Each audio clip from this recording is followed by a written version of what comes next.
Hello guys, দেখুন আমরা বাড়ির কাঁচের টিউবলাইট খারাপ হলে ফেলে দিই। কাঁচের টিউবলাইট না ফেলে দিয়ে আমরা এইভাবে কাজে লাগাতে পারি জামা শুকোবার জন্য। আজকে মেঘলা ওয়েদার, তাই এই টিউবলাইটটা দেখুন জামার কলারের পাশ দিয়ে একটি হাতাতে প্রবেশ করেও টিউবলাইটের অপর পাশটি অন্য হাতাতে প্রবেশ করার জন্য একটু সোজা করে নিচ্ছি। এর খুব সুন্দরভাবে ঢুকে গেছে। এবার টিউবলাইটের ঠিক মিডিলে একটা দড়ি বেঁধে রেখেছি। ওই দড়িটা আমি এই তারের মধ্যে বাঁধবো। এই যে বেঁধে দিলাম।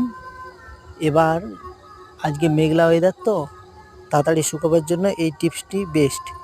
এবার আপনাদের বাড়িতে যদি টিউবলাইট না থাকে আপনারা কাঠ দিয়েও বা স্কঞ্চে দিয়েও করতে পারেন।